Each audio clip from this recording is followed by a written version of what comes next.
Buenas tardes y, como siempre, muchas gracias por su presencia. Hoy reanudamos las actividades de la Academia de Ciencias Veterinarias de Castilla y León con esta primera sesión de 2024 que tiene como protagonista al profesor don José María Eiros Bouza.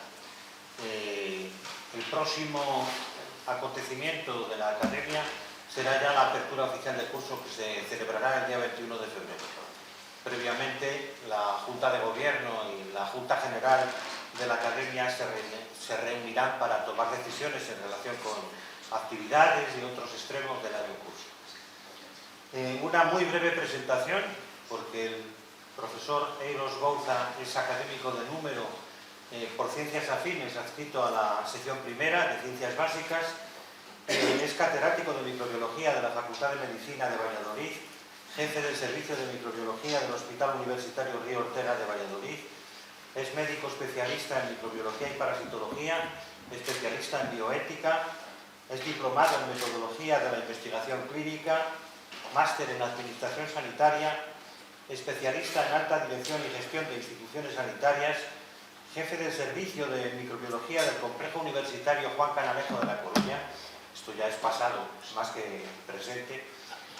Director del Centro Nacional de Microbiología del Instituto de Salud Carlos III, director gerente del Hospital Clínico Universitario de Valladolid, y en lo que hace referencia a su envidiable currículum, señalar que en 2018, la fecha en la que ingresó como académico de número, había publicado o colaborado en 129 libros y 16 monografías. Había publicado 525 artículos en revistas nacionales e internacionales, 10 documentos de consenso, 94 artículos comentados, 48 artículos en diarios y dirigido 42 tesis doctorales. En la actualidad, la página PubMed sobre la base de datos de Medline recoge 261 artículos en revistas indexadas de alto impacto. Como pueden ver, es un lujo disponer de académicos de esta categoría. Y sin más, le cedo la palabra al profesor Eiros Bouza, que disertará sobre virus respiratorio sincitial, sospechoso habitual de infecciones respiratorias. Cuando quiera. Buenas tardes, muchísimas gracias, excelentísimo señor presidente, excelentísimo señor secretario, excelentísimo señor tesorero, señoras y señores académicos y señoras y señores, ¿no? Yo vengo a León por afecto, por cariño, que personalizo en la corporación, en el profesor Elías Rodríguez Ferri y en amigos veterinarios a los que agradeceré al final, que son Marta Hernández y David Rodríguez Lázaro, que me trajeron a esta casa. Y como dice el profesor Ferri, me siento en deuda de gratitud, porque la vida es breve y pasa rápido. De hecho, parece que fue ayer el día en que yo entré en esta corporación, el año 2018, y ya van a pasar 6 años, se van a cumplir. Entonces vengo por afecto y por gratitud. Y vengo con niebla, y por eso agradezco pues la hospitalidad que se me da siempre en León. La idea de elegir el tema surge de un correo donde el profesor Ferri y el doctor Vicente Gaudioso nos decían que había que reanudar las actividades, como ha dicho el presidente, porque tendrán la inauguración del curso. Y se me ocurre que un tema muy poderoso y de muchísimo atractivo en el ámbito sanitario en el que nosotros trabajamos es el de las infecciones víricas respiratorias. En el momento actual, yo llevo la dirección de un centro pequeño de gripe de la OMS. Hay 152 en el mundo, pero es un centro nacional que está aquí al lado, en Valladolid. Los otros dos son Majadahonda, donde he trabajado, como dice el profesor Ferri, y Barcelona. Y se me antojaba que contar en León, aunque fuéramos un grupo reducido de personas, y me alegro mucho de ver caras de amigos, no personalizo en Isabel tal vez, pero también en la familia, en Laude, Antonio, la familia de Marta. Les decía que personalizar en las personas y contar lo que ocurre en sincitial respiratorio es muy novedoso. La doctora Camino Prada, que es de nuestro departamento y que es dermatóloga aquí, sabe que desde hace casi 30 años venimos trabajando este tema, y por eso voy a hacer un esquema muy sencillo en 3 mensajes. Trabajamos, además de la vigilancia de la Junta Castilla-León, pues con en muchas actividades de formación, de asesoría, de proyectos con compañías farmacéuticas. Y no sé si se ve bien porque he pedido que apagaran la primera luz, pero es que si no, tú no me puedes filmar. Voy a trasladar tres grupos de ideas. En primer lugar, contarles que en las infecciones respiratorias el número de agentes implicados supera los 200. En segundo lugar, cada uno de ellos puede ser causante de distintos cuadros y a su vez los cuadros pueden ser producidos por distintos agentes. Y en tercer lugar, que nosotros en medicina valoramos 5 variables delante de un caso clínico. En primer lugar, vemos la edad del paciente. En segundo lugar, como pueden leer, la focalidad, si el paciente tiene un catarro común, tiene una faringitis, un croup, una bronquiolitis o una laringotraqueitis o una neumonía. En tercer lugar, dónde vive el paciente. No es igual vivir en la montaña de León que vivir en Marbella. En cuarto lugar, la estacionalidad. No es igual otoño que primavera, invierno que verano. Y en quinto lugar, y esto es un homenaje a Isabel y a su grupo en el Hospital de León, a la capacidad diagnóstica y de otorgarles visibilidad. Llevamos luchando toda la pandemia para tener unos servicios de microbiología que atiendan durante 24 horas. Nadie que gerencie un hospital debiera de ser capaz, y esto lo pueden destacar en el periódico mañana, nadie que gerencie un hospital les avanzaba debe de ser capaz de cerrar las puertas de microbiología a las 3 o a las 10 de la noche. No, el microbiólogo debe de trabajar toda la noche. ¿Van bien? El segundo grupo de ideas, no lo lean, es que en lo que va de siglo hemos documentado 12 virus que han saltado al ser humano, que causan infecciones respiratorias, y 2 de ellos, fíjense, han sido pandémicos. El virus de la gripe A H1N1 del 2009 y el más reciente, el SARS-CoV-2. La tercera idea es que, dedicándonos nosotros a los ortomixovirus, los virus de la gripe, hoy no vamos a hablar de esto, pero sí de unos parientes próximos, que son los paramixovirus, que engloban a virus bien conocidos por nosotros como los parainfluenza o el virus del sarampión o los henipavirus, y sobre todo nos dedicaremos a los neumovirus. ¿Se ha ido la voz? Me parece. ¿Escucháis? Sí, se escucha. Que son el virus respiratorio sincitial, y aludiré en una diapositiva a un pariente muy próximo, muy sugerente para nosotros, que es el metaneumovirus. Desde el punto de vista de su estructura, y perdonen, son virus que tienen un ARN, su central de inteligencia, que es monocatenaria, que tiene una polaridad negativa, una cápside que lo envuelve y unas glicoproteínas que revisten el cápside. Además se cultivan muy bien en los cultivos celulares, forman sincitios, de ahí su nombre, y son, como buenos virus envueltos, muy sensibles a la acción de los agentes externos.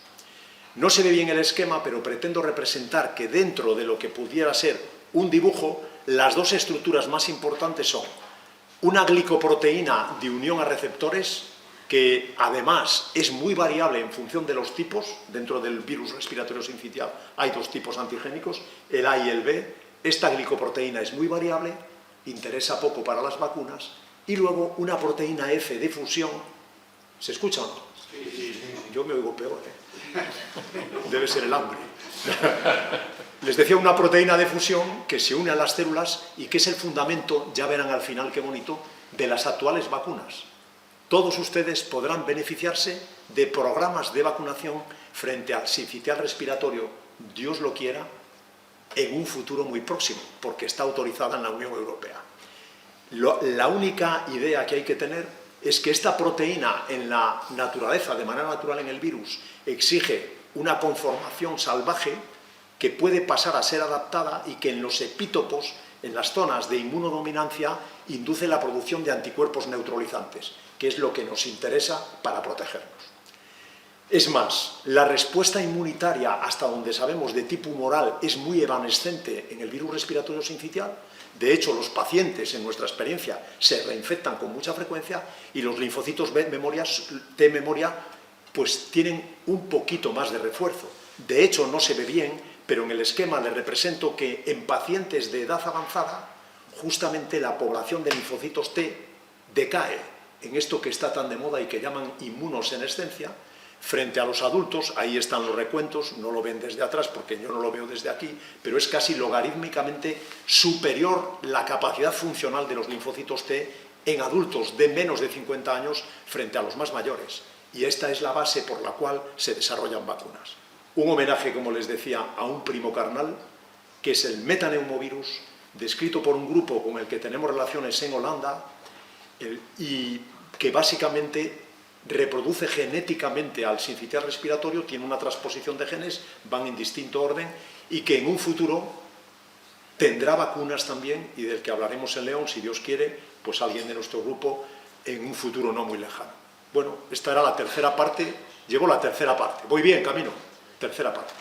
Entonces, en esencia, he presentado un mundo muy dinámico que son los virus respiratorios, 12 nuevos en lo que va de siglo.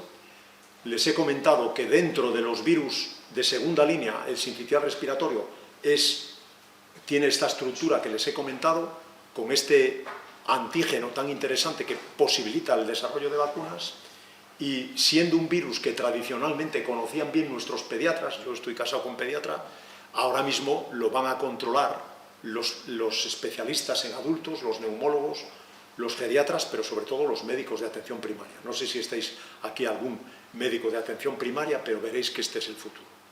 ¿Qué hacemos nosotros en nuestra actividad como microbiólogos? Esto vale para Isabel, vale para Marta, valdría para mí.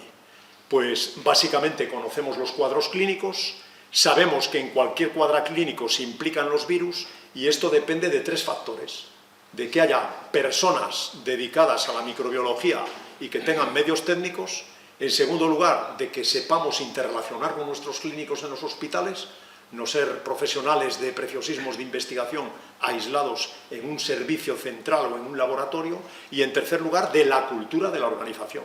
Y aquí son fundamentales conjugar los criterios de racionalidad, pensar; en segundo lugar, de eficiencia; y en tercer lugar, conjuntarnos con salud pública. A nosotros siempre nos ha dado buen resultado seguir esta triple estrategia.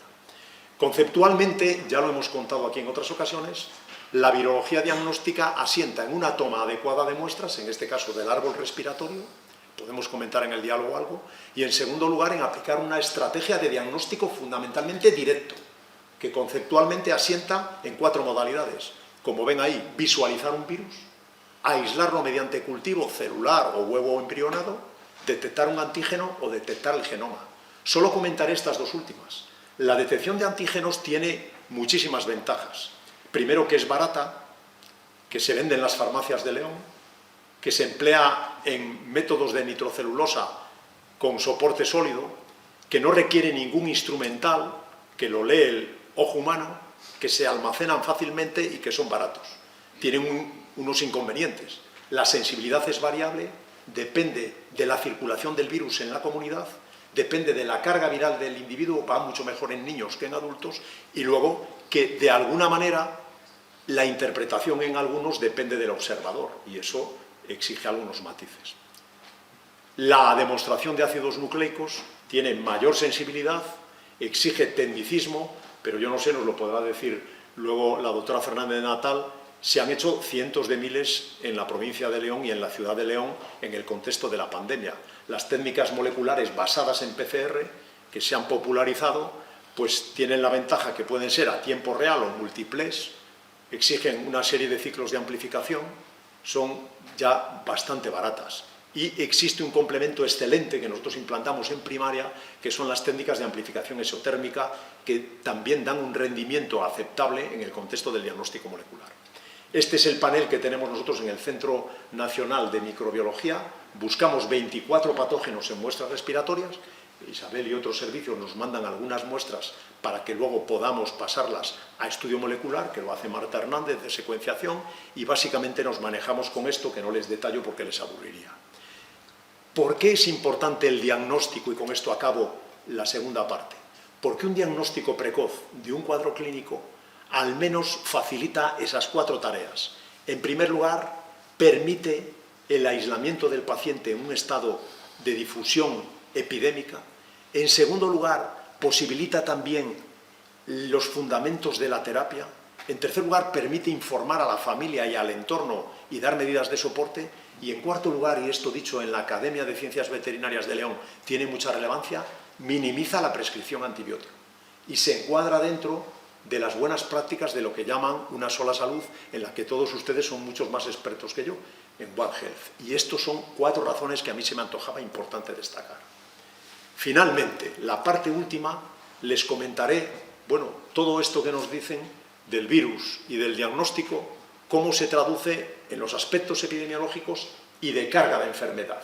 ¿Qué nos interesa saber del sincicial respiratorio ahora? Pues verán, en primer lugar nos interesa saber que es un virus altamente contagioso. Baste para refrendar esta afirmación que el R sub 0 es de 3, es decir, cuando una persona está infectada y es infecciosa y elimina virus, es capaz de infectar a 3 personas. Esto es particularmente cierto en el hogar, que es el lugar primero de convivencia, también en el centro de trabajo, pero primero en el hogar. Y en tercer lugar nos interesa saber que en los países templados como el nuestro, aunque nadie lo diría en León esta tarde, el virus circula, según los expertos europeos, en torno a 5 meses al año, mientras que en países tropicales la actividad es más mantenida. A mí me sorprendió leer este trabajo del Grupo Europeo de Framingham, porque nosotros teníamos un trabajo muy modesto, hecho con el profesor Ortiz de Lejarazu en la década pasada, tiene 14 años esta publicación, donde justamente en nuestra experiencia en un hospital en Valladolid, el virus sincicial respiratorio circula también 5 meses, entre 5 y 6. Y vean que, estando libres los meses de finales de primavera y todo el verano, a partir de septiembre demostramos circulación y peso en nuestro medio. Es más, cuando hemos revisado algunas series, por ejemplo esta que les presento, de nuestro grupo, que el primer firmante es el doctor Iván Sanz, que trabaja con nosotros, esta serie de 8 temporadas de gripe demuestra que en los pacientes en los que documentamos la infección por un virus de la gripe, en 1 de cada 5 hay una coinfección por un virus respiratorio. Y justamente el virus respiratorio sincicial es el más prevalente coinfectando con gripe en mayores de 65 años. Además, habíamos leído a mediados de la década pasada que esta autora americana, Haim, una mujer muy joven que con 32 años publicó en un mismo número del New England, que conocerán muchos de ustedes, publicó que el virus respiratorio sincicial es la primera causa de neumonía en niños en el medio oeste americano y la 5ª causa en adultos.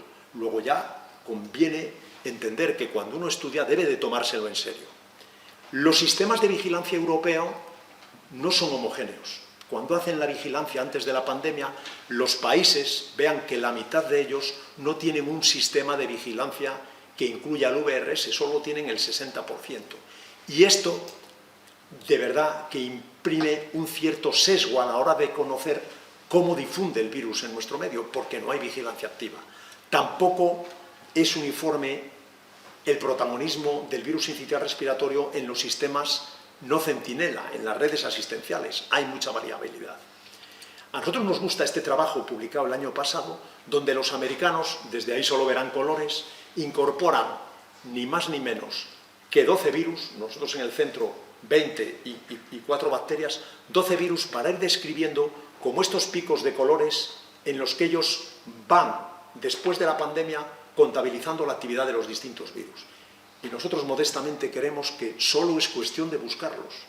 Todos ustedes tendrán por experiencia que cuando uno va al médico y le dice será un virus, cuando no se etiqueta, queda y flota en el diagnóstico sin especificidad.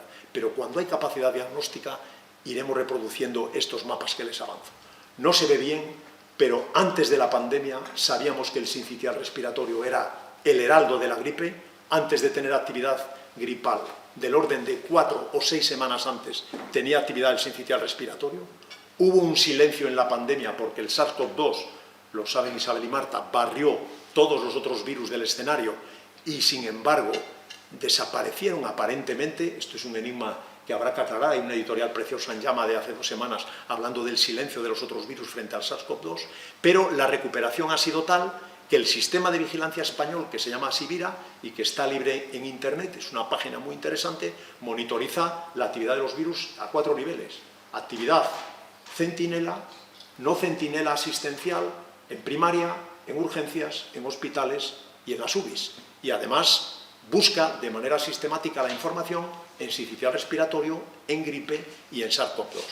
Para ir acabando les diré que esta temporada última que hemos vivido se ha normalizado la actividad. Nos preguntan mucho los periodistas. Esta mañana Carmen Tapia, que es amiga del profesor Ferri, me llamaba para saber de qué iba a hablar esta noche en la academia, por eso me retrasa un poquito. Bueno, pues le dije, pues hablaré de esto, ¿no? Pero, ¿y cómo están los virus? Pues aquí están, ¿no? Ahí los ven, están circulando. Los virus no saben que nosotros les vigilamos. Nunca nadie, como diría Cunqueiro, ha hablado con un virus, pero el virus hace su derrota. Lo que sabemos ahora mismo es que la gripe ha entrado en una fase de meseta, no sé vosotros si sabéis, pero nosotros estamos tranquilos.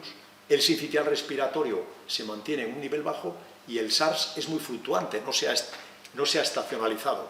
Lo más importante a retener, y voy concluyendo, es que mientras que en los niños las reinfecciones son muy frecuentes y a los 2 añitos casi el 90% de nuestra población infantil ha tenido la primoinfección con sincicial respiratorio y pueden ser recurrentes y dando una clínica muy suave, como un catarro común, en adultos jóvenes la infección puede ser igual de prevalente, pero sobre todo en ancianos que pretenden estar en la parte derecha de su diapositiva, pero no se lee muy bien, pueden complicar la sintomatología clínica que exhiben.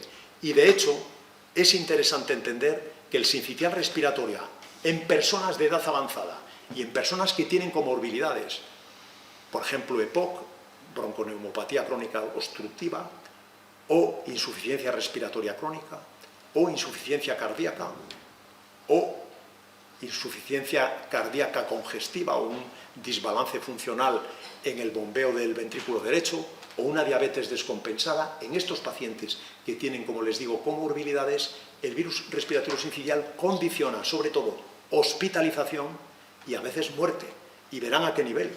En España, una estimación del 2019 basada en los datos de Vigila dice que hay unos 200.000 casos de infección por sincicial respiratorio, que existen casi 18.000 hospitalizaciones, 1.500 casos al año, si contáramos 12 meses, 18 entre 12, y del orden de unas 1.270 muertes atribuibles de una manera u otra al sincicial respiratorio.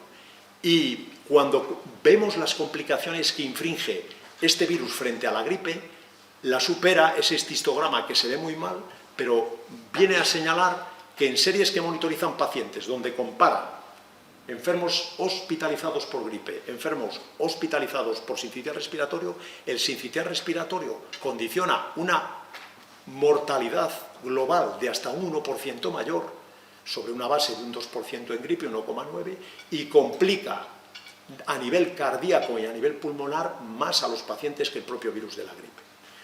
El paradigma de esto, yo esto lo he contado hace muy poco en un foro de neumólogos y lo aprendí de ellos por una sesión que tuvimos conjunta. El paradigma es que en los enfermos crónicos probablemente el sincicial respiratorio es un gran candidato a la vacuna, porque además se sabe que en las exacerbaciones de los mismos, cuando se infectan los pacientes, el 40% de ellos tienen una minusvalía en su función pulmonar, aumenta por 2 el riesgo de infarto en series seguidas con los criterios de Framingham a los 5 años y el 55%, como pueden ver ahí, tienen mayor riesgo de muerte.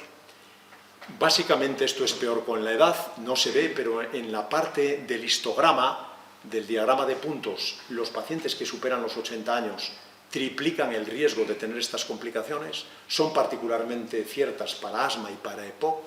Los americanos han llevado a modelos de evaluación económica estos hechos, saben lo que les cuesta la infección y finalmente concluyo con 4 diapositivas. Frente al sincicial respiratorio, la buena noticia para comentar en León a 24 de enero del 24, que es hoy, es que hay vacuna. Una vacuna que se ha licenciado en un tiempo récord. Son 2 las compañías farmacéuticas que la tienen autorizada en Europa. Se basa sobre todo en la proteína F que les he contado, y este es un mapa de países del mundo civilizado.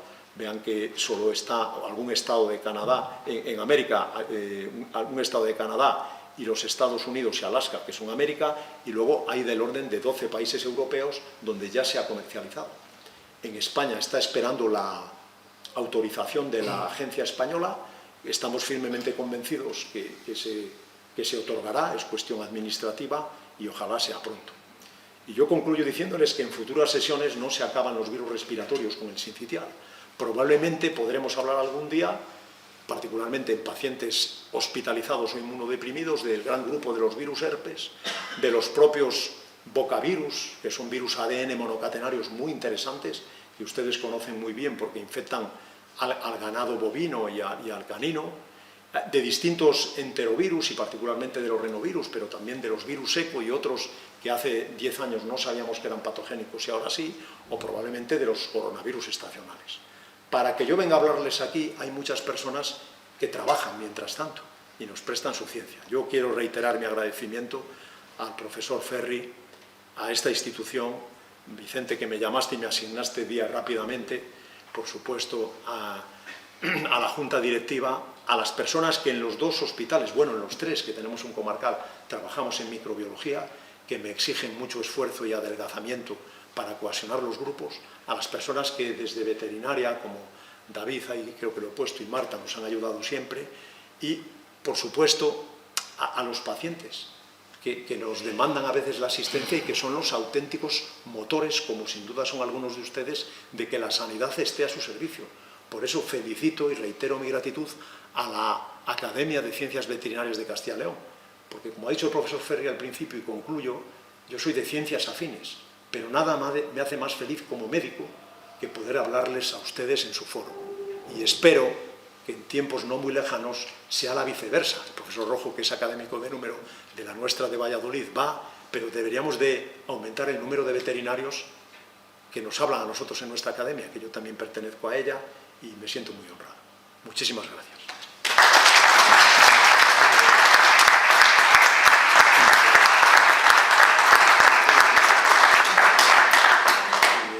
Como ya nos tiene acostumbrados, lo bueno es y breve 2 veces bueno. Lo cual es, además, una plataforma excelente para invitar a participar como consecuencia de toda la ciencia que han suministrado en apenas 30 minutos. Se abre el debate o coloquio o como ustedes quieran participar. ¿Quién desea participar, por favor?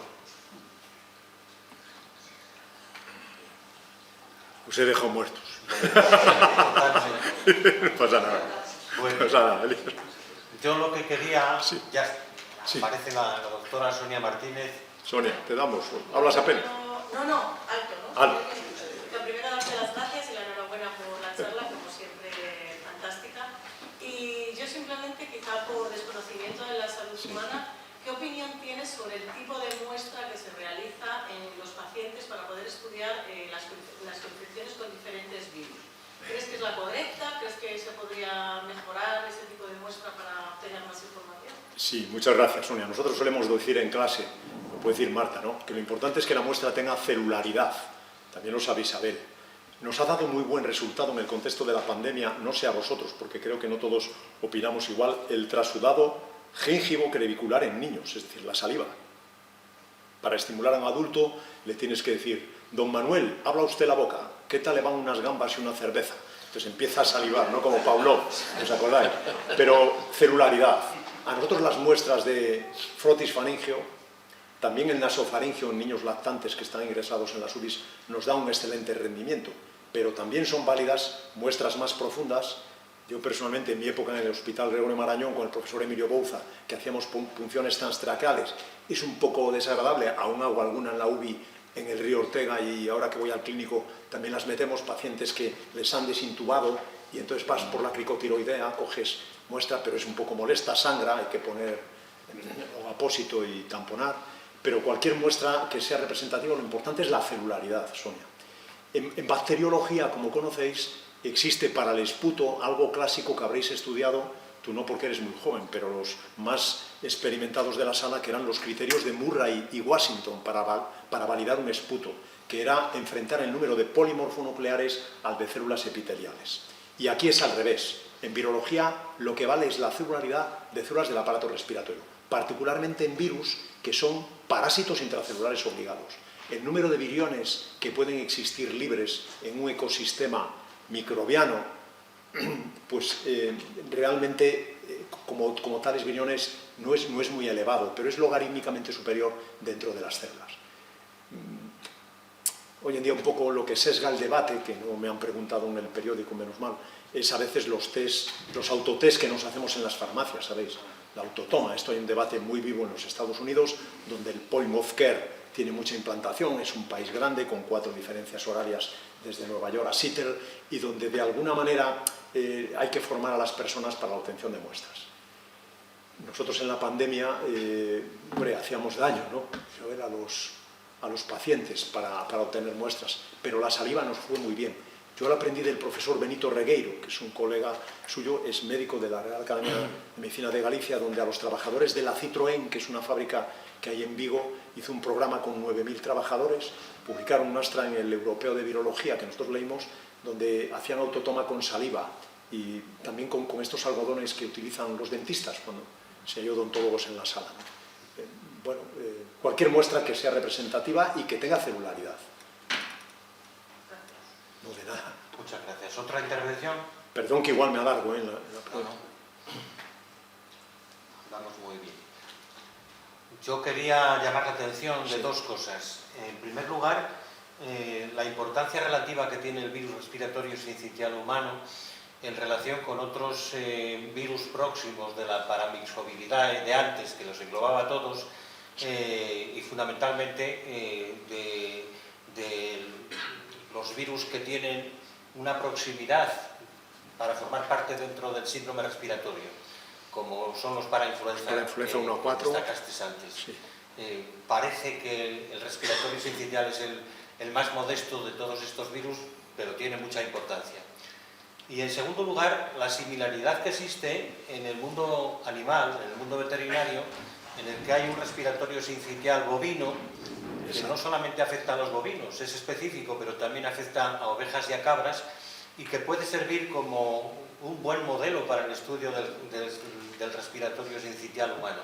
Afecta a animales jóvenes, fundamentalmente terneros, en adultos está complicado, formando parte del síndrome respiratorio del ganado bovino, y tiene características que son muy similares al humano. Produce bronquiolitis, neumonía y otros trastornos derivados fundamentalmente de la acción del virus sobre las células epiteliales de la tráquea, sobre los lobulillos pulmonares, y en los casos ya más avanzados, pues naturalmente llega a casos de neumonía que pueden dar lugar a un porcentaje de mortalidad no inferior al 20% y de morbilidad, con la capacidad que tiene de contagio, que es igual que en el caso humano, pues muy elevada, ¿no? Sí.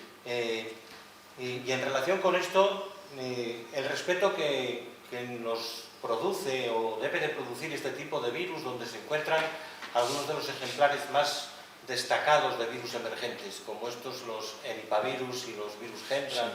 O en el mundo veterinario, pues realmente hay virus de 5 estrellas, el virus de la peste bovina, sí. El único virus que produce una enfermedad oficialmente erradicada, es el símil de la viruela humana, sí. La única oficialmente erradicada por la Organización Mundial de la Salud, o así reconocido. En el campo animal es este. Pero el virus de la enfermedad de Newcastle, hay una sarta de virus que probablemente, atendiendo a esa capacidad que tienen de tener un genoma de ácido ribonucleico de polaridad negativa, están en la lista de los virus en los que son posibles virus pandémicos o epidémicos por parte de las organizaciones internacionales siempre. Así que es una buena razón para la aproximación a One Health, porque lo que tenemos en el ser humano lo tenemos también en los animales, aunque con grandes diferencias. Hablas con cierta envidia por parte nuestra de las vacunas de subunidades con proteína F. En el mundo animal, a lo único que se ha llegado son a vacunas inactivadas, que dependiendo del inactivante, lo que generan son precisamente grandes sorpresas, porque exacerban la gravedad de la enfermedad. No se ha conseguido resolver el problema, que se complica también con la variabilidad. Hay hasta 4 grupos, en el humano hay 2 fundamentales, pero en el respiratorio sincitial bovino hay hasta 4 grupos. Bueno, pues sí. Como vemos, hay un doble interés en este tipo de cuestiones que no se sustraen a la atención de cualquiera que esté preocupado por ellas. No, sí, puedo, claro. Si me permite, no. Bueno, lo sabe Isabel y Camino, los que trabajamos en el mundo sanitario. No he comentado el problema del sincitial en niños, que yo lo viví históricamente porque es en parte la historia de mi vida en los virus respiratorios, porque trabajamos con Jesús Bermejo, que ahora está en Salamanca, en respuesta inmunitaria frente al sincitial, cuando había un monoclonal que era el Palivizumab, que comercializaba la compañía Abbott. Y era dramático, porque tú ingresabas un niño con bronquiolitis, bajo peso para la edad de gestación, con 32 semanas, costaba sacarlo adelante. Hoy en día sacamos niños de 600 gramos en la UCI del Hospital Clínico, que es la referencia nuestra. Pero tengan ustedes en cuenta que un niño así infectado con bronquiolitis por transmisión cruzada por parte de las enfermeras o enfermeros o los auxiliares puede difundir, y lo sabéis, en el contexto de toda la UCI neonatal en 48 horas. Y yo he visto brotes de este tipo. No sé si hay jueces en la sala. Esto se graba. Para no herir, ¿no? Bueno, está la Guardia Civil, que ya es muchísimo y muchas gracias. Pero que haya orden, no, pero lo digo para que lo entienda el mando. Es decir, la difusión de los virus respiratorios en lactantes ha sido un drama. Y gracias a Dios, esto mismo que comenta el profesor Ferri, ¿no? El sincitial respiratorio, igual que los vuestros en animales, los nuestros difunden en niños. Pero fíjense que en el mundo de las personas de edad, piensen por un momento lo que puede ser un sincitial respiratorio entrando con 1 o 2 casos en una residencia de 150 o 200 ancianos. Difunde con la misma velocidad. Nosotros cuando veíamos las primeras series, repasábamos lo que hacemos. Somos un grupo muy modesto y bastante vago, pero luego convivimos en el café. Y entonces cuando contábamos de 1000 virus respiratorios, cuántos eran de niños y cuántos de adultos, cuando nos dimos cuenta que el peso de las personas de más de 80 años era abrumador, intuimos que algo pasaba. Y en esto que llaman asesorías, ¿no? Que te hacen, pues, las compañías farmacéuticas nos preguntaban, ustedes de 100 virus respiratorios, ¿dónde tienen el problema? Nosotros siempre decíamos, en mayores. Bueno, pero ni, porque no, ellos dirigieron, véanlo, que Castilla ha incorporado un monoclonal al que se llama, no muy certeramente vacuna, para los virus, para los niños menores de 2 años, y nos ha ido muy bien. No hemos tenido sincitial este año en los niñitos de 1 y 2 años. A partir de los 2 hemos sufrido, como siempre, pero acuérdense que hace 2 años la bronquiolitis, por estas fechas, estaban los telediarios, ahora no. Pero, sin embargo, en adultos y en ancianos sí que tenemos el problema. Entonces, modestamente opino que el futuro, por eso era el tema que os proponía Vicente, a ver, el futuro pasará por el sincitial respiratorio en adultos. Y lo que hay que, iba a decir, lo que hay que pedir, lo que hay que pedir es que las autoridades del Ministerio sean ágiles evaluando los dosieres, y algunos de ustedes han tenido grandes responsabilidades en el Ministerio, y de alguna manera que se agilicen los procedimientos y los trámites para que la vacuna llegue. Y lo único que hay que hacer luego es hacer modelos de evaluación económica. Yo modestamente alguna época en mi vida he hecho gestión sanitaria, entonces lo que hay que saber es que si lo que invertimos en la vacuna es inferior a lo que gastamos atendiendo los casos, vamos bien. Y eso es un análisis coste-utilidad, o coste-beneficio, o coste-efectividad, pero bueno, coste-utilidad. Y ya está, ¿no? Y entonces, en este sentido, me parece un virus atractivo porque, siendo conocido desde hace 70 años que tiene el virus en su conocimiento, pues ahora mismo emerge en una situación que es lo que señala el profesor Ferri. El virus pandémico que venga, no hace falta que sea un virus nuevo, es un virus que, aunque sea conocido, difunde y daña, y ahí vamos. Nosotros creemos que la próxima pandemia, lo conté aquí, creo, la última vez que vine, será de gripe, pero porque estamos abonados a la gripe, pues nosotros vivimos de la gripe. Somos como los satélites de La Coruña, que es una gran orquesta. Yo de los satélites, bailo con los satélites de La Coruña, nosotros con la gripe. Pero de alguna manera cualquier virus respiratorio, como acertadamente dice el profesor Ferri, puede ser candidato. De hecho, los enipavirus al loro, nosotros no tenemos ni idea de ellos, pero ustedes sí en veterinaria los conocen. El sarampión es un virus que difunde por vía respiratoria. Tiene un R sub 0 muy respetable. No es torpe el R sub 0, o sea, el índice de transmisión, la capacidad de infectar, que creo que lo he comentado, del sincitial. O sea, el del virus pandémico, en lo álgido de la pandemia, el SARS-CoV-2 tenía 2.3, este tiene 3. Y, bueno, un respeto a los virus respiratorios, porque para los virus respiratorios no hace falta convivir estrechamente, no hace falta comer, no hace falta tener relaciones sexuales con las personas, ¿no? Con convivir de vías respiratorias ya está. O sea, si nos quiere hacer daño el elemento terrorista internacional, suelte usted un virus pandémico de potencia, que de eso no hemos hablado, pero hablaremos otro día. Por lo tanto, todo lo que sea incorporar de manera racional planes y estrategias de vacunación a nuestro acervo sanitario será bienvenido. Eso sí, cosa de camino que está en preventiva, hay que evaluar esto, ¿no? No podemos gastar, bueno, ya hemos gastado muchísimo, pero yo creo que hay que hacer modelos de evaluación económica. Y a mí esos virus suyos me resultan muy atractivos, pero modestamente les confieso que no los conocemos, no trabajamos con ellos. He puesto ahí en el metaneumovirus el bovino porque tiene peso, pero bueno, hay mucho que trabajar juntos, ¿no? Quizás con que sacáramos la conclusión de que en la medida de que convivamos y nos contemos esto del One Health, ¿no? que seamos capaces de, yo se lo he escuchado a ustedes y a otros veterinarios eminentes de nuestro país y de Europa, ¿no? El hacer grupos multicéntricos donde trabajemos juntos. Los virus de los animales son muy interesantes. Bueno, que me enrollo, perdónenme.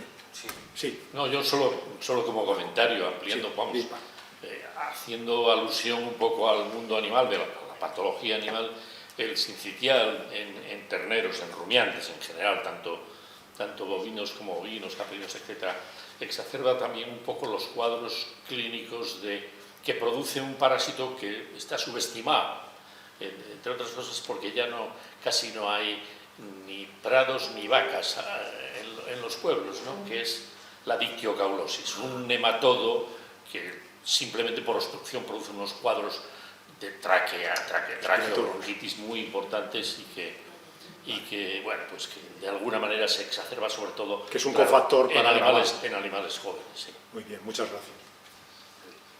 Yo iba a llamar la atención precisamente en relación con la intervención del profesor Rojo de las asociaciones. ¿Cómo es el sincitial fundamentalmente en asociación con bacterias en el campo humano? Muy interesante. Está muy estudiado por un grupo español muy potente que lleva José Yuste, que es un madrileño casado con asturiana, que eso siempre da buen resultado.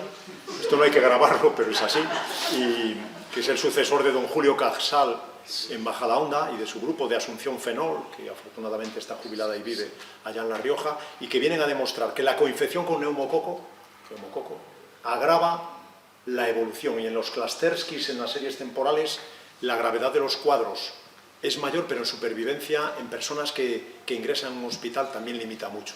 Como saben, frente al neumococo hay vacunas conjugadas, vacunas polisacarídicas, y ustedes viven en una comunidad, como vivo yo, donde hay vacuna del neumococo. No voy a preguntar aquí, que levanten la mano los que se han vacunado de neumococo también, pero debiéramos de plantearnos que la vacuna frente al neumococo minimizará estas complicaciones en las coinfecciones. Nosotros modestamente trabajamos sobre todo las coinfecciones víricas, porque tenemos una microbiología, no sé cómo la tiene organizada Isabel, donde en respiratorio vamos los de virus respiratorios por un lado, los de bacterias y tuberculosis son otros, pero probablemente analizando series, hoy en día que hay inteligencia artificial, ¿no? Y Big Data, sería cuestión de panelizar un modelo por la CIE-10, la codificación de las enfermedades, y saber en cohortes de pacientes que se han coinfectado, otra de monoinfección y otra de neumococo solo, y seguirlos. Por ejemplo, los de la UBI. Nosotros, los que me conocen, yo voy todos los días a la UBI de mi hospital porque me gusta, ¿no? No sé por qué, pero me gusta ver a los pacientes de la UBI y les ayudas mucho a ellos. Y ahora mismo nosotros en la UBI de mi hospital, que tiene 34 camas, tenemos ingresadas 8 personas con infección respiratoria. 2 son coinfecciones de neumococo con otro virus. Y tienen problemas, porque una vez que intubas, para extubar ya el distrés, el trabajo respiratorio. Bueno, perdón. Isabel. Yo solamente comentar, hablando desde la experiencia personal... La doctora Fernández Natal es la jefa de microbiología del Complejo Hospitalario Universitario de León.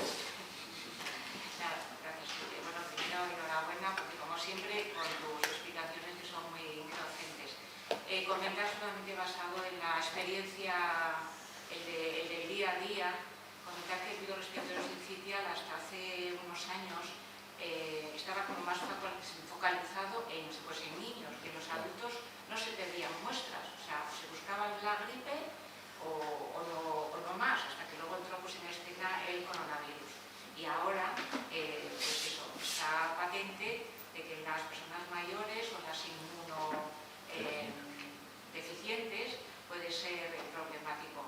Y por otro lado, yo creo que un papel relevante en las coinfecciones del virus respiratorio sincitial, que a veces va solo, pero va a veces añadido al coronavirus, al SARS-CoV-2, y también con la gripe. De ello es una de las coinfecciones de las más habituales, con lo cual también agrava solamente que RSV con bacterias, sino con otros virus. Y por último comentar que has hablado de las pruebas diagnósticas rápidas, de la cromatografía. Pues claro, está directamente proporcional a la calidad de la muestra que se coge y del ojo que lo mira. Antes también comentaba Sonia. Y ahí pues yo creo que un porcentaje muy alto de falsos negativos son infecciones víricas que se quedan sin etiquetar si no se hacen por medios más sensibles y específicos como pueden ser los moleculares. Y con lo cual, y para ya terminar, esas pruebas de las pruebas rápidas, de las POCTs que llaman, pues estarían indicados en ciertos ambientes sanitarios, pero que no sirvan para tomar decisiones a nivel de hospital de si hago como pacientes en épocas de mucha presión asistencial o no, porque corremos el riesgo de tener un falso negativo. Y te llueven las demandas. Sí, yo creo que he pasado demasiado rápido, pero esto que decías de la coinfección con gripe era el artículo este de Iván Sanz, donde nosotros en 8 temporadas de gripe en nuestro centro, antes de la pandemia, documentábamos que creo que lo dije, era un 18%, es decir, de cada 5 enfermos a los que diagnosticamos gripe, uno tiene coinfección con otro virus.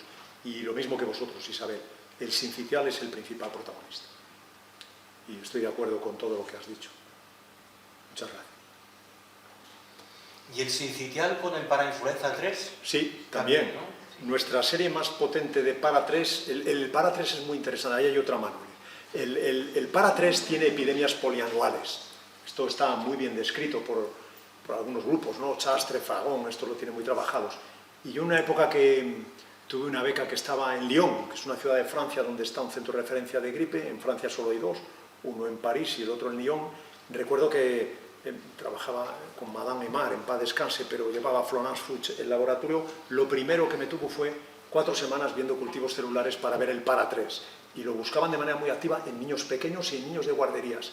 Y ellos entonces describían brotes en niños inmigrantes. Este era un tema delicado para manejar desde el punto de vista social, pero tenían ya población magrebí. Esto era el año 1992, cuando las Olimpiadas, ya ha llovido, ¿no? Y el para 3 realmente es el más peligroso de todos los para influenza. Creo que en animales había vacunas o ensayos, sí, hasta donde he estudiado. Yo no estudio mucho, pero algo leo en para influenza 3, ¿no? Pero vamos, nosotros tuvimos la última gran ola, creo que se detuvo en nuestra experiencia en el año 2016. Y desde entonces no tenemos mucha actividad de para 3, pero es polianual. De hecho, en el Mandel, que es un libro clásico de enfermedades infecciosas, los americanos que escriben esto, que es un grupo de Atlanta, cuentan ondas de 40 años en virus respiratorios, que eso es muy bonito, ¿no? En España tenemos como un pudor a contar lo que ha pasado en los últimos 40 años. Pues oiga, con independencia de todo, estos son nuestros virus. Nosotros tenemos datados los aislamientos de nuestro centro desde hace 38 años. Y a veces, discutiendo con los más jóvenes, con Iván, o ahora que llega Marta y tal, pues tenemos como pudor a publicar eso. Digo, oye, pues es nuestra experiencia, lo contaremos, ¿no? Pero el para 3 yo creo que se silenció ahí, Elías. Hay una mano, ¿eh? Sí. El presidente. Una pequeña mano. Sí. Una manita. Eso, manina. No. En relación con lo que habla el profesor Rojo, es una duda que siempre he tenido... Yo no tengo ni idea de lo que habla el profesor Rojo, pregúntale a él. Sobre la influencia de los parásitos en otros procesos, en procesos respiratorios, nosotros como veterinarios siempre presuponemos que nuestros pacientes tienen parásitos y lo primero que hacemos son desparasitaciones para que no nos interfieran con otros procesos. Y en humana eso nunca se hace. Le preguntas al profesor Rojo, ¿no? yo te diré mi opinión, sí. No, a mí... ¿Se presupone que los parásitos de los humanos no interfieren o los humanos nunca tienen parásitos? ¿Cómo eres de nombre? ¿Cómo te llamas? Josefa. Josefa, como yo. No tengo ni idea, Josefa, de parásitos. El profesor Rojo te puede contestar y luego yo te digo una anécdota que viví y ya me echáis cuando queráis porque es de noche. os la digo ahora, es decir, la primera vez que fui a un foro de veterinarios en la Complutense, en Elizabeth, con Lucas y... O sea, yo dirigía Majadahonda, pero era un pibe, tenía 20 años menos que ahora. Y yo cuando escuché que cuando en una explotación avícola se hacía un fenómeno de stamping out, ¿no? Se mataba a todos, dice, ¿vosotros en medicina qué hacéis? Y yo dije, hombre, pues cuando hay una clase, yo que estoy casado con pediatra, si hay unos niños con infección respiratoria, los demás ya son mayores, pero coges niños de 5 años con un suicidio respiratorio, no matas a la clase. Es más... No, llamas a Herodes. Me dicen, no, tratas solo a los que diagnosticas, ¿entendéis? Yo creo que ahí me sorprendió que el mundo veterinario, con todo el cariño y de las explotaciones, se manejaba desde el punto de vista terapéutico con algunas variables que nosotros no entendíamos como médicos. Pero lo que sí que es cierto, y me lo recordaba cuando hablaba el profesor Ferri, ¿no? Y también lo que ha contado el profesor Rojo, que en la medida que vosotros, ¿tú haces veterinaria de campo? ¿O no? Ahora no. En la medida que vosotros propugnéis métodos de diagnóstico, quizás con la salvedad que dice Isabel, pero los métodos de diagnóstico, lo que ha llamado ella muy académicamente point of care, aplicados a veterinaria, serían muy útiles en una explotación. Lo veis en el contexto de otras enfermedades infecciosas, la tuberculosis, que algunos sois grandes expertos. Es decir, si tú llegas al diagnóstico etiológico en un contexto, probablemente puedas manejar mejor la cabaña que si vas en ciego. Y yo creo que veterinaria tendrá el reto, se me antoja, ¿no?, por lo que he pensado muchas veces, de incorporar métodos de diagnóstico, igual no tan caros como los que hacemos, pero sin duda, en fin, con una especificidad razonable y con una sensibilidad buena. La interferencia de los parásitos no la conozco y dejo que sea el profesor Rojo, por favor, el que me eche una mano, porque no tengo ni idea. Ese tipo de comportamientos que comentáis distinguen veterinarias si se trata de colectividades animales o animales individuales. Eso es, fundamentalmente sí. Los animales de gran valor, como son las mascotas, O el de carrera.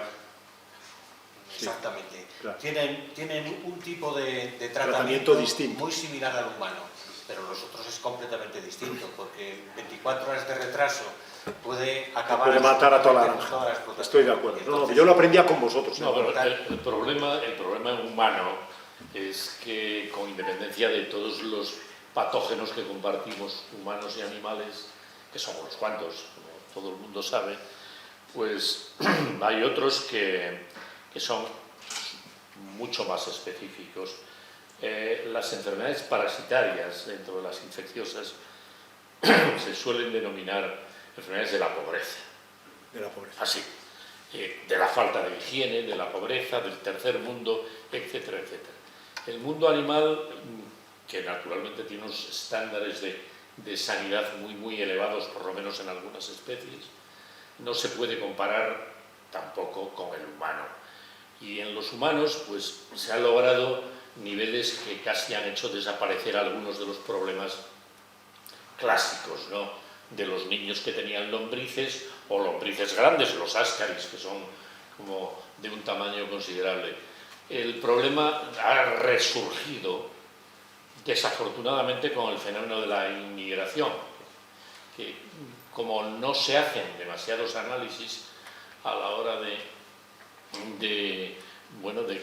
que en las fronteras, que ya no hay fronteras, pues las cosas digamos, se controlan de alguna manera, pues han empezado a existir, o a vuelta otra vez a la prevalencia, a una prevalencia a veces muy alta, patologías como la sarna, como, ya no hablo de todos los problemas por protozoos, que están ahí y van a seguir estando, pero entre los helmintos sigue habiendo tenias y brotes de cisticercosis y de teniosis en terneros, en algunas explotaciones animales, y por lo tanto, y eso no es frecuente en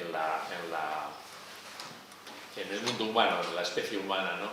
Con lo cual, pues ese problema de interferencias existe exactamente igual, porque biológicamente no hay ninguna diferencia entre el virus X y el parásito Y, que además puede ser perfectamente, o puede afectar perfectamente a humanos y animales, pero no existen esos problemas derivados de la coexistencia de esas infecciones en general. Pero el problema en sí sería el mismo, exactamente igual que a lo que yo me refería con con el virus sincitial y la dictiocaulosis, dictiocaulus, que es No lo una conozco, especie ¿no? de De gusano, reconocer, de ¿no? gusano. Lo que pasa es que los gusanos, pues ya Linneo le decía que eran unos bichos asquerosos y repugnantes, y por lo tanto pues no le gustaban nada, los clasificaba, pero como las plantas y todo eso, Ya. pero era algo como apartado, y ahí han quedado algunos. Está Josefo, más o menos. Muy bien. ¿Alguna intervención más? Bueno, pues muchas gracias, Muchas profesor, gracias. y se levanta la sesión. Muchas gracias. Queda-